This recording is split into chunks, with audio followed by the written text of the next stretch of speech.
Microdosing is defined in Merriam-Webster as a technique for studying the behavior of drugs in humans through the administration of doses so low, subtherapeutic, they are unlikely to produce whole body effects, but high enough to allow the cellular response to be studied. So how does this apply to psychology?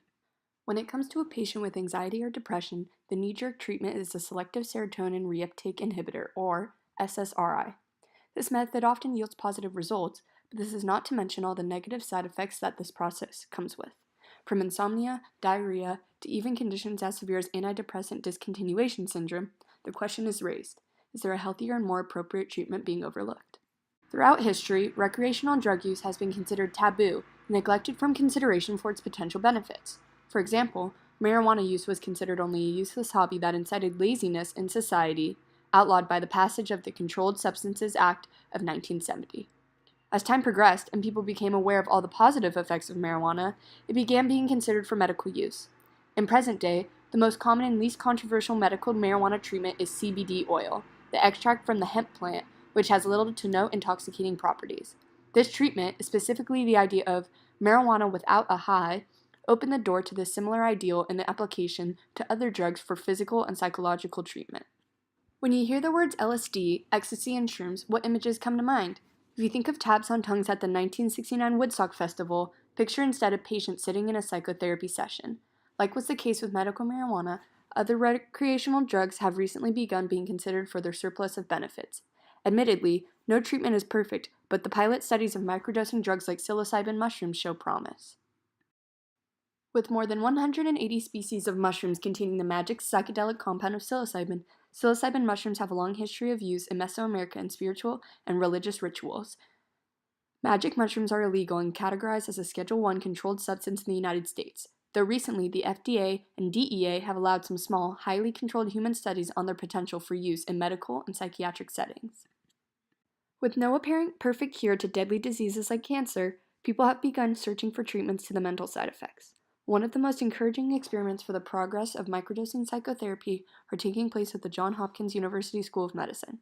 Here, a series of rigorous double-blind clinical trials are being conducted with terminally ill cancer patients to explore the therapeutic value of this drug. The trials go as follows.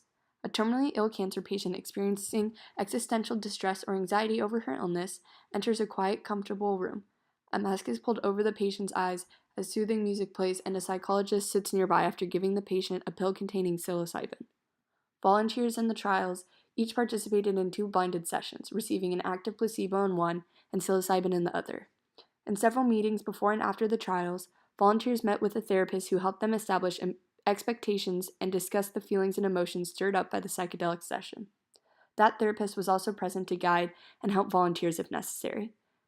As soon as the psilocybin started working, I thought about being involved with people I loved. It reconnected me to the universe, one patient said. Although psilocybin is technically a hallucinogen, visual hallucinations are not necessarily a hallmark of the experience. Some volunteers reported seeing images such as landscapes, celestial scenes, or childhood memories, but the transformative nature of the experience seems to have more to do with insight than eyesight.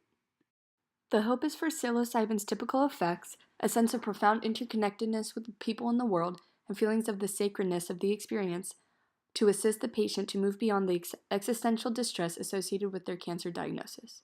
We don't deal well with death and dying in this culture, says Roland Griffiths, PhD, a professor of behavioral biology and neuroscience at the Johns Hopkins University School of Medicine. Thus, studies like these are hopeful for psychological healing. The concern society has of becoming addicted to Schedule I drugs like mushrooms can be quickly alleviated by its lack of addictive qualities in recreational use. Magic mushrooms give you short-term tolerance, which means taking more mushrooms to try to get a better trip won't work. Of the more than 12,000 people who reported taking psilocybin hallucinogenic mushrooms in 2016, just 0.2% of them said they needed emergency medical treatment, a rate at least 5 times lower than that for MDMA, LSD, and cocaine. Magic mushrooms are one of the safest drugs in the world, says Adam Winstock, a consultant addiction psychiatrist and founder of the Global Drug Survey, pointing out that the bigger risk was people picking and eating the wrong mushrooms, which will not occur in the psychotherapy setting with psilocybin capsules. In the case of microdosing for physical and psychological benefits, the detriment to this research is social stigma. The various case studies on microdosing psychotherapy have yielded positive results and show promise for tremendous progress. Although medication like an SSRI often have benefits, the negative side effects outweigh the healing. Like medical marijuana, drugs like mushrooms have the potential to rewire the ways psychiatrists prescribe and will open a new realm of possibilities for better treatment.